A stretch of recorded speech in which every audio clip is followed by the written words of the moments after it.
nasyon, purihin ang Panginoon.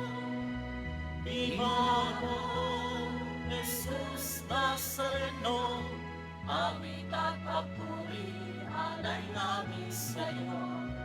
Hingin ang dalangin at pagsamo na bayan mo. Panginoon Jesus Nazareno.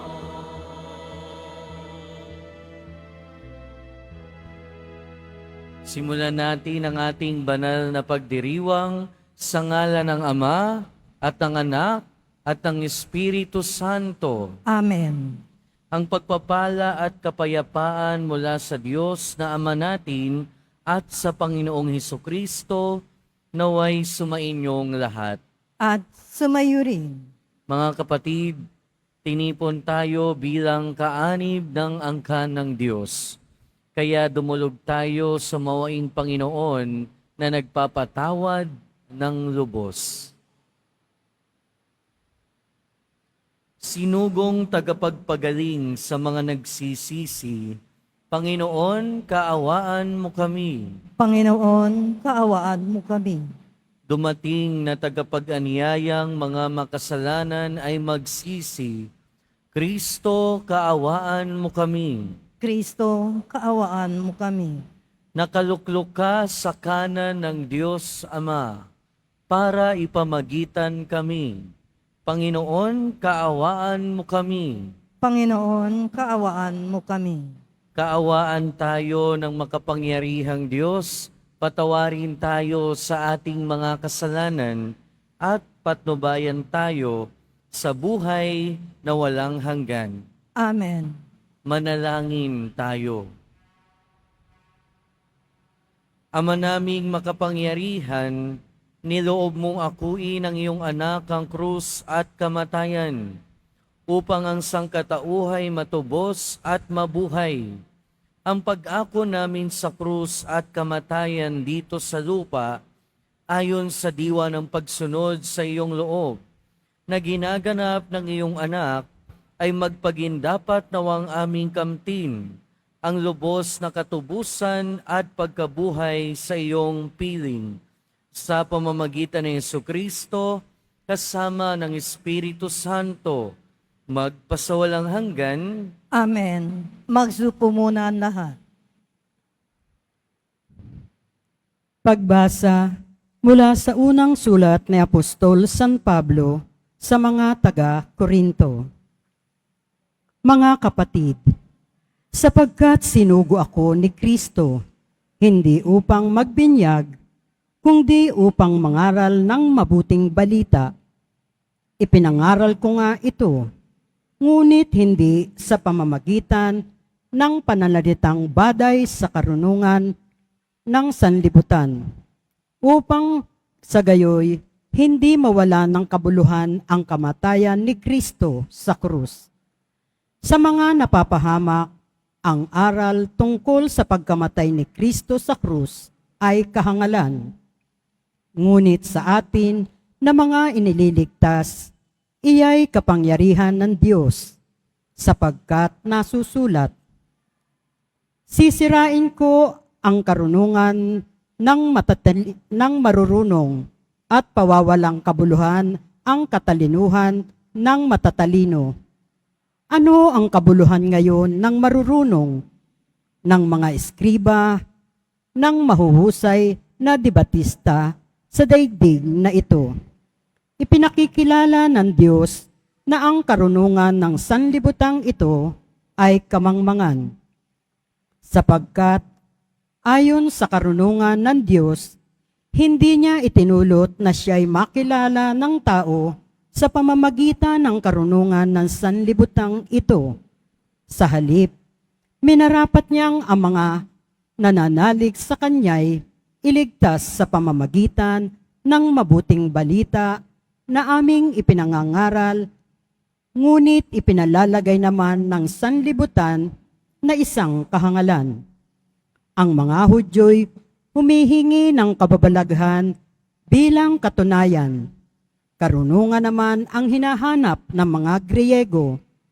Ngunit ang ipinangangaral namin, si Kristong ipinako sa krus, isang katitisuran ng mga Hudyo at kahangalan para sa mga Hentil. Subalit, sa mga tinawag ng Diyos, maging Hudyo at Grego, si Kristo ang kapangyarihan at karunungan ng Diyos, sapagkat ang inaakala nilang kahangalan ng Diyos ay karunungang higit kaysa lahat ng karunungan ng tao, at ang inaakalang nilang kahinaan ng Diyos ay lakas na higit sa lahat ng kalakasan ng tao. Ang salita ng Diyos. Salamat sa Diyos.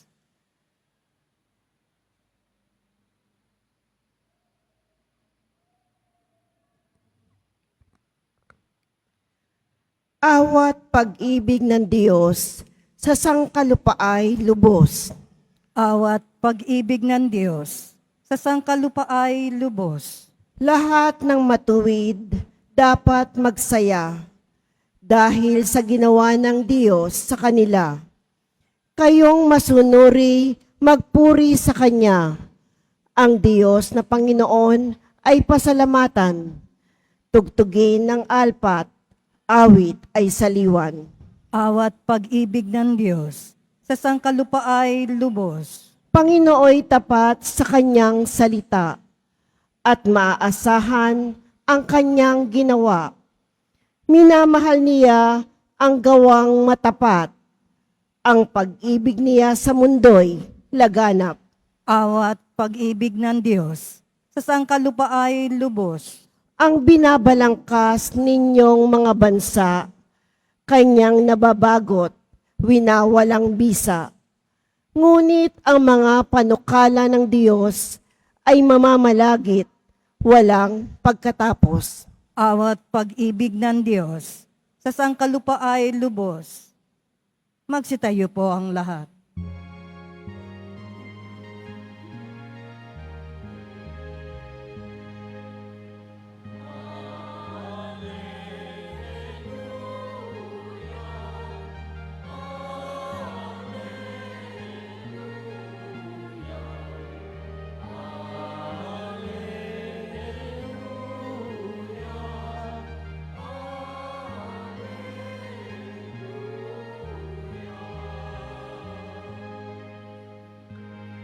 Manalangin walang humpay, samantalang hinihintay si Jesus ng puong mahal.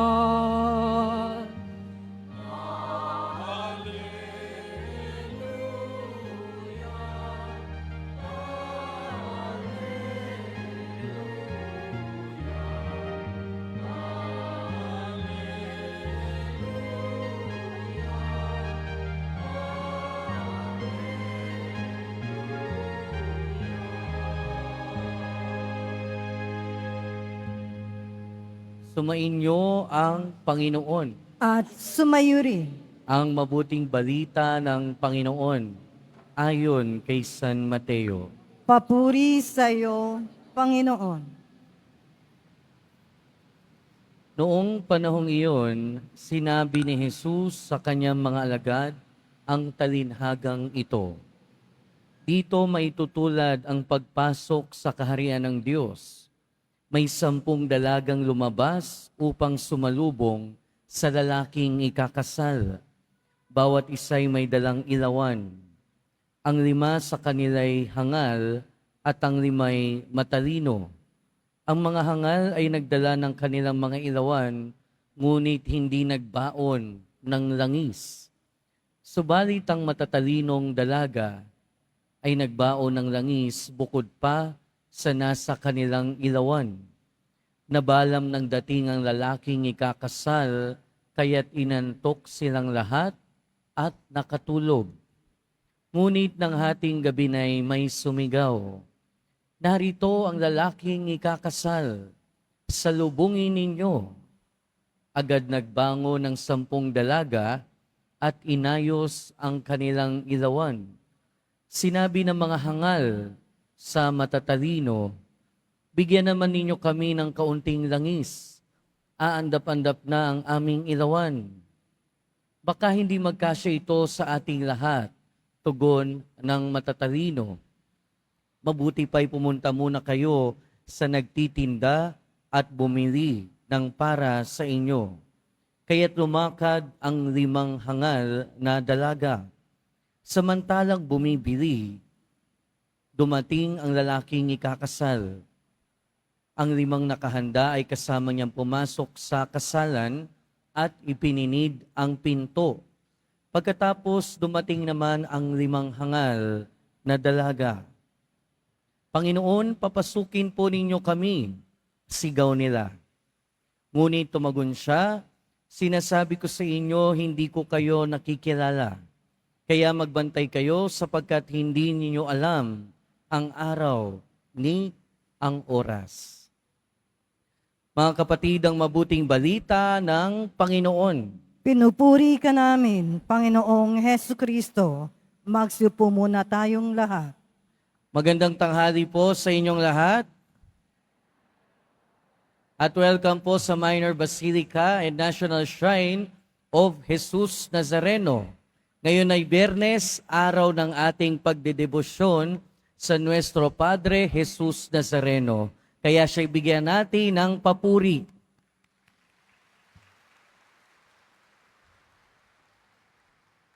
Alam nating lahat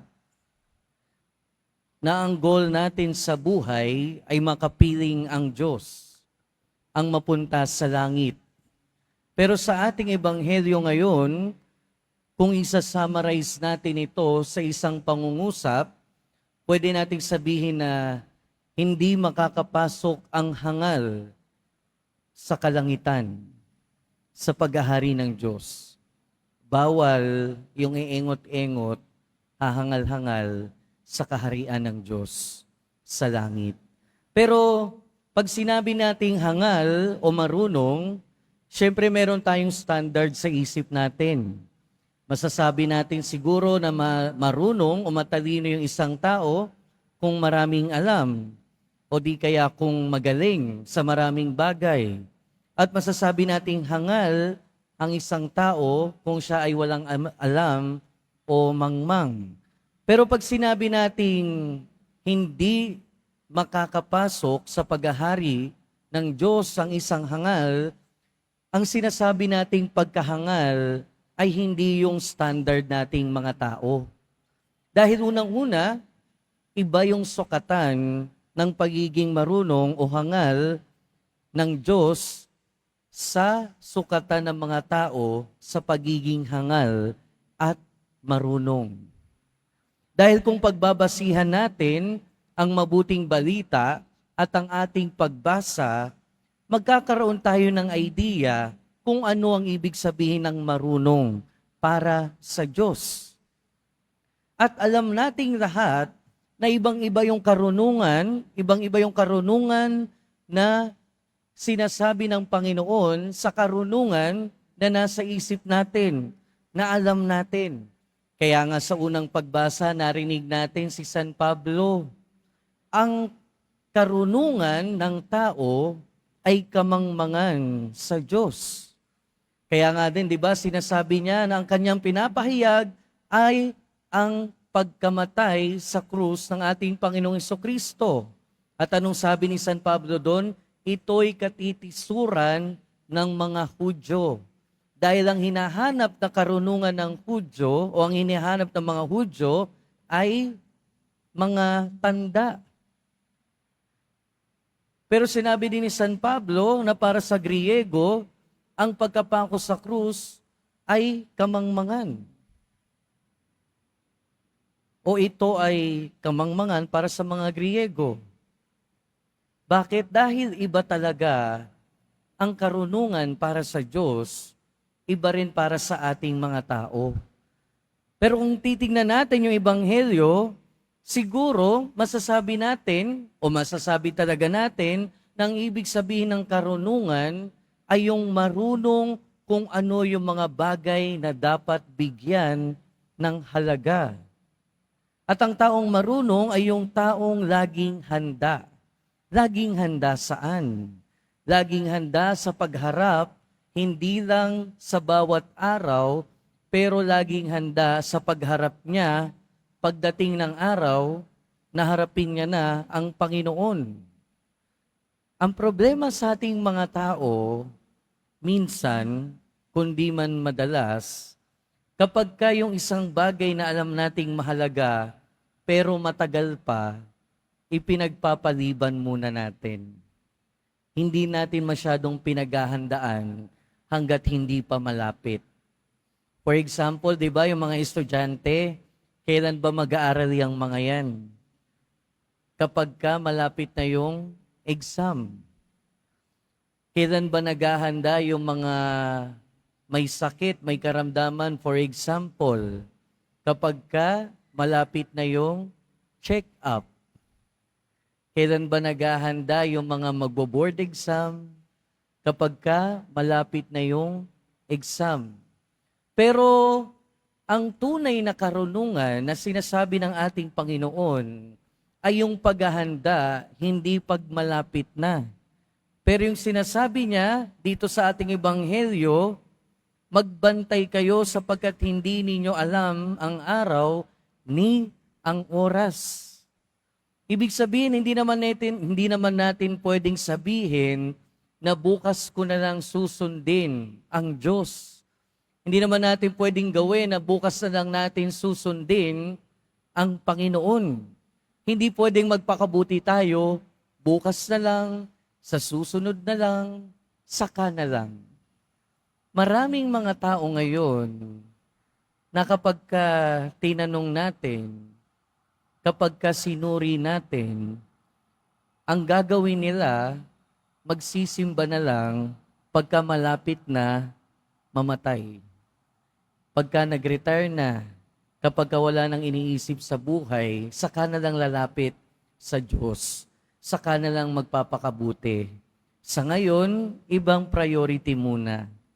Trabaho muna, buhay muna, pagpapalago muna ng pera, at kung ano-ano pa. Pero ang paalala sa atin, mga kapatid, na lagi ding paalala sa atin, laging maghanda. Ang tunay na marunong ay yung taong marunong kung kailan maghahanda. At kailan maghahanda? Hindi naman sa nakalipas, hindi naman sa hinaharap pa, kundi bawat araw ng buhay natin.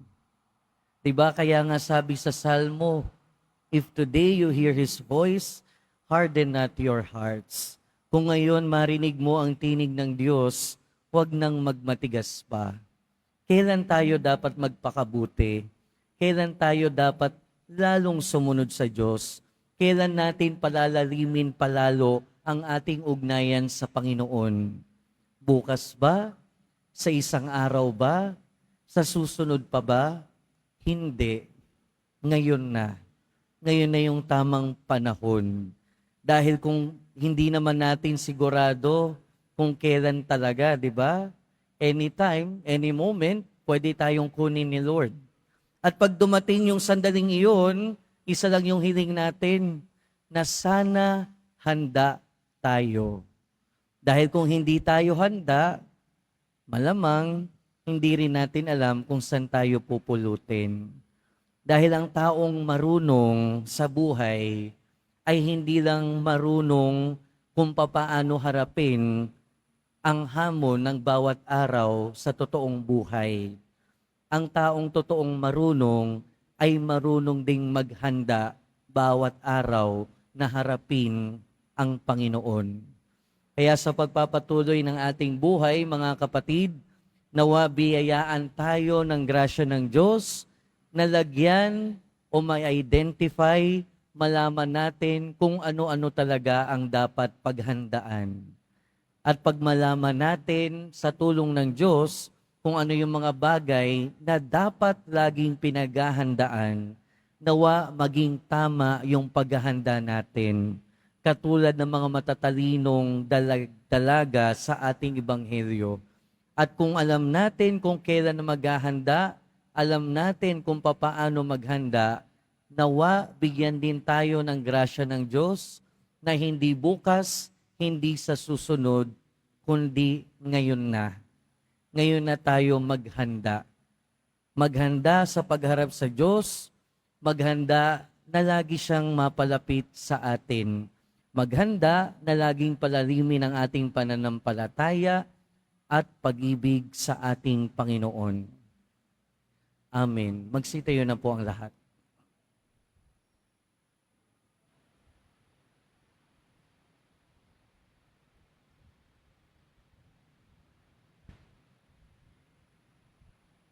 Mga minamahal kong kapatid, idulog natin sa mahal na poong Jesus Nazareno ang ating mga kahilingan.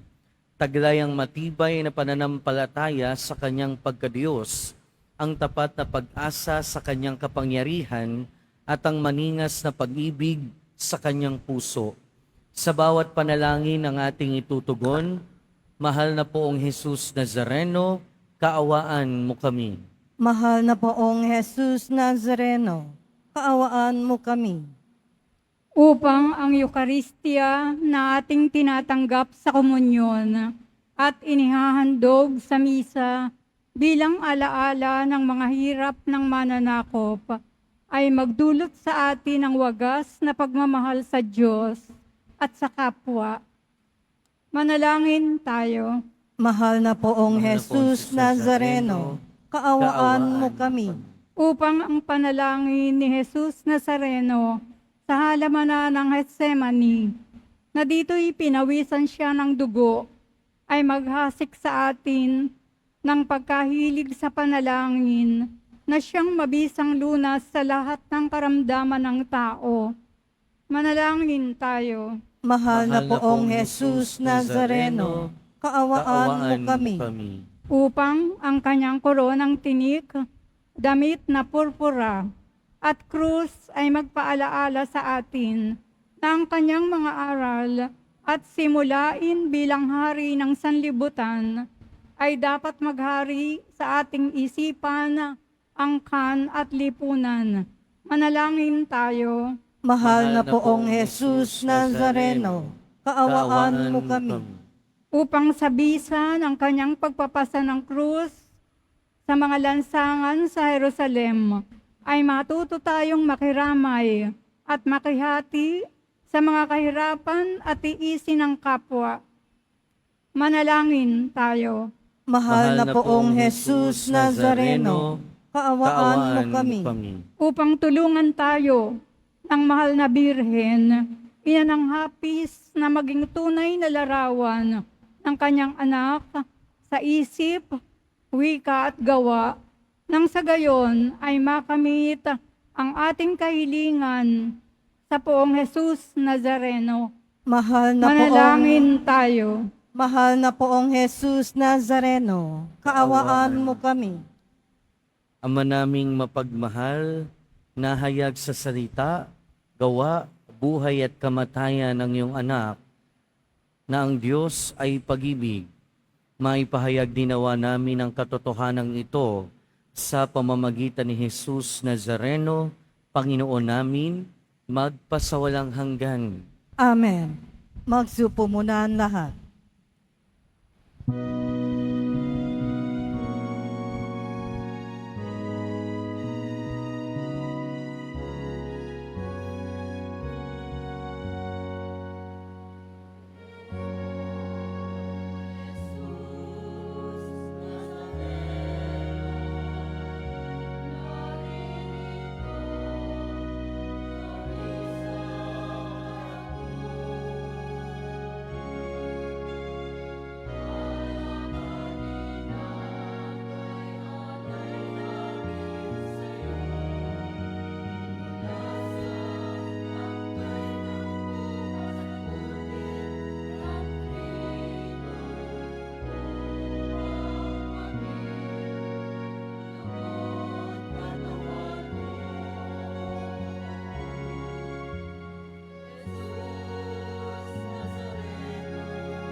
Magsitayo na po ang lahat.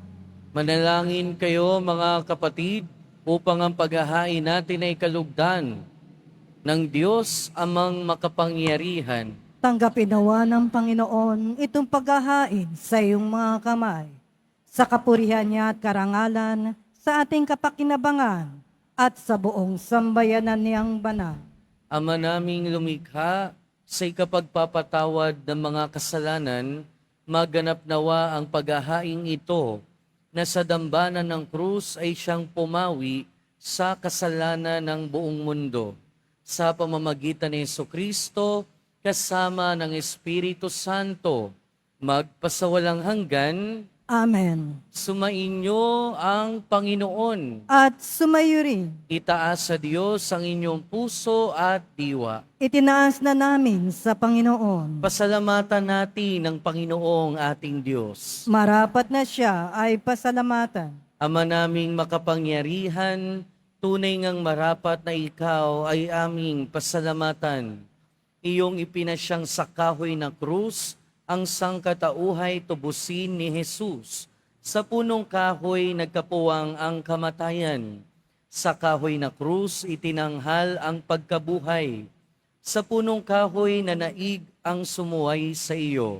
Sa kahoy na krus siya'y nadaig ng masunuring anak mo. Kaya kaisa ng mga anghel na nagsisiawit ng papuri sa iyo, nang walang humpay sa kalangitan, kami nagbubunyi sa iyong kadakilaan.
Magsilod po ang lahat. Ama naming banal, ikaw ang bukal ng tanang kabanalan. Kaya't sa pamamagitan ng iyong Espiritu, gawin mong banal ang kaloob na ito, upang para sa aming maging katawan at dugo ng aming Panginoong Hesukristo. Bago niya pinagtiis ang kusang loob na maging handog, hinawakan niya ang tinapay, pinasalamatan kaniya, pinaghati-hati niya iyon, iniabot sa kanyang mga alagad at sinabi, "Tanggapin ninyong lahat ito at kanin. Ito ang aking katawan na ihahandog para sa inyo."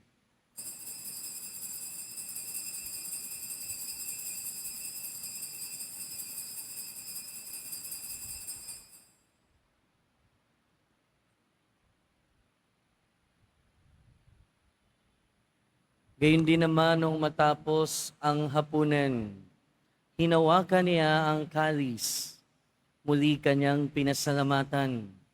Iniabot niya ang kalis sa kanyang mga alagad at sinabi, "Tanggapin ninyong lahat ito at inumin. Ito ang kalis ng aking dugo, ng bago at walang hanggang tipan. Ang aking dugo na ibubuhos para sa inyo at para sa lahat, sa ikapagpapatawad ng mga kasalanan. Gawin ninyo ito sa pag-alala sa akin."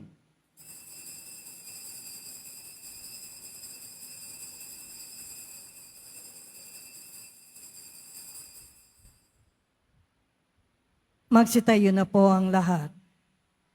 Ipagbunyi natin ang misteryo ng pananampalataya. Si Kristo'y namatay. Si Kristo'y nabuhay. Si Kristo'y babalik sa wakas ng panahon. Ama, ginagawa namin ngayon ang pag-alala sa pagkamatay at muling pagkabuhay ng iyong anak. Kaya tiniaalay namin sa iyo ang tinapay na nagbibigay buhay at ang kalis na nagkakaloob ng kaligtasan. Kami nagpapasalamat dahil kami iyong minarapat na tumayo sa harap mo para maglingkod sa iyo. Isinasamo namin kaming magsasalo-salo sa katawan at dugo ni Kristo ay mabuklod sa pagkakaisa sa pamamagitan ng Espiritu Santo. Ama, ringapin mo ang iyong simbahang laganap sa buong daigdig. Puspusin mo kami sa pag-ibig.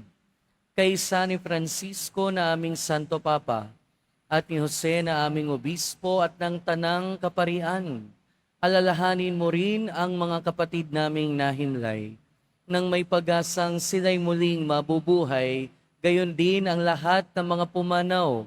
Kaawaan mo sila at patuloyin sa iyong kaliwanagan. Kaawaan mo at pagindapating kaming lahat na makasalo sa iyong buhay na walang wakas, kaysa ng mahal na Birheng Maria na Ina ng Diyos, ng kabiyak ng puso niya si San Jose, kaysa ng mga apostol ni San Juan Bautista, at ng lahat ng mga banal na namuhay dito sa daigdig ng kalugod-lugod sa iyo. Maipagdiwang nawa namin ang pagpupuri sa ikararangal mo sa pamamagitan ng iyong anak na aming Panginoong Hesukristo.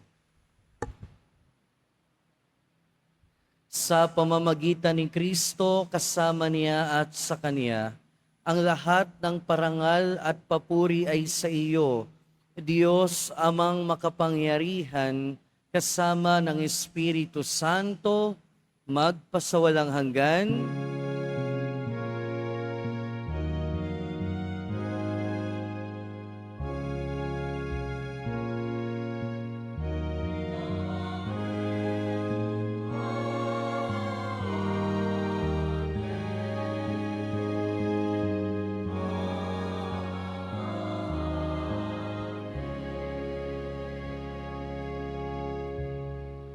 Sa tagubilin ng mga nakagagaling na utos at turo ni Jesus na Panginoon natin at Diyos, ipahayag natin ng lakas loob.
Hinihiling namin kami adya sa lahat ng masama, pagkalooban ng kapayapaan araw-araw, iligtas sa kasalanan at ilayo sa lahat ng kapahamakan.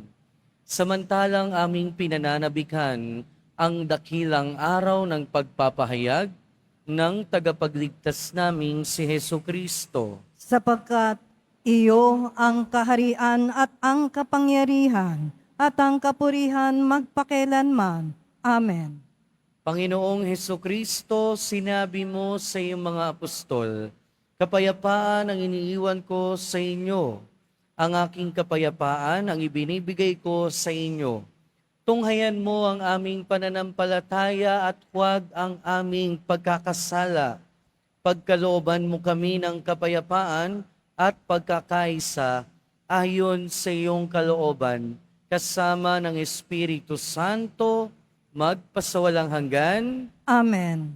Ang kapayapaan ng Panginoon ay laging sumainyo. At sumayo rin.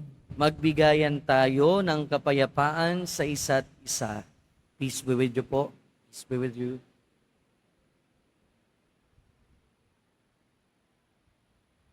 Kordero ng Diyos na nag-aalis ng mga kasalanan ng sanlibutan, maawa ka sa amin. Kordero ng Diyos na nag-aalis ng mga kasalanan ng sanlibutan, maawa ka sa amin. Kordero ng Diyos na nag-aalis ng mga kasalanan ng sanlibutan, ipagkaloob mo sa amin ang kapayapaan. Magsilud po ang lahat.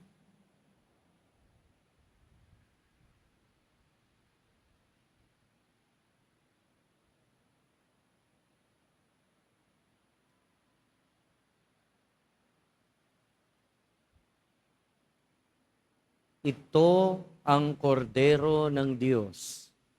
Ito ang nag-aalis ng kasalanan ng sanlibutan. Mapalad ang mga inaanyayahan sa kanyang piging.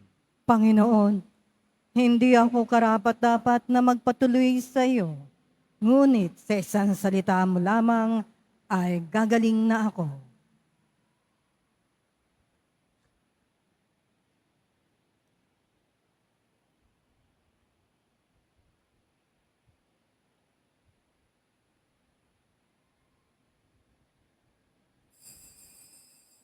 Para sa lahat ng tatanggap na banal na komunyon, sasagot po tayo ng Amen. Pagkasabi ng pari o ng lay minister ng katawan ni Kristo at isubo agad sa bibig bago umalis sa harapan ng pari o lay minister. Sumunod po tayo.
Patalastas.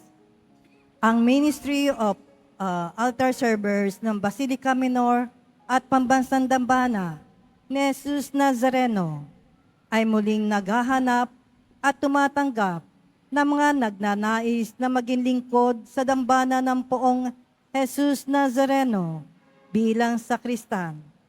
Inaanyayahan namin ang mga kalalakihan na may edad na 10 hanggang 21 taong gulang na lumahok sa aming training program.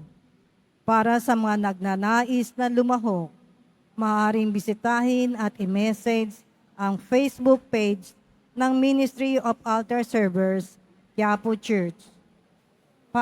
Mga paalala sa mga nagsisimba. Pagkatapos ng misa, bibisikan po ang lahat na banal na tubig. Pinakikiusapan ang lahat na manatili lang mamuna sa inyong mga lugar. Tanging sa Quezon Boulevard at Plaza San Juan lamang ang labasan ng lahat. Sumunod po tayo. Maraming salamat po sa inyong pagdalaw at pagsisimba sa Basilica Minor at Pambansang Dambana ni Jesus Nazareno. Magsitayo na po ang lahat. Manalangin tayo. Panginoong Hesukristo, kaming nagsalo-salo sa banal na pakikinabang ay nakikiusap sa iyo ng mga nasagip ng kahoy na krus na nagbibigay buhay ay iyong ihatid sa pagkabuhay sa kaluwalhatian, sapagkat ikaw ang Panginoon, magpasawalang hanggan. Amen. Sumainyo ang Panginoon. At sumayo rin. Mahal na poong Jesus Nazareno, inihayag mo sa pamamagitan ng krus ang walang maliw na pag-ibig ng Diyos sa sangkatauhan. Pakinggan mo ang kahilingan ng iyong angka na nagsusumamo sa iyo. Makamtanawa nila ang iyong katugunan at tanggapin ang kasagutan na may utang na loob na tinatanaw. Basbasan din po ninyo ang mga daladala nilang imahin at dasalan.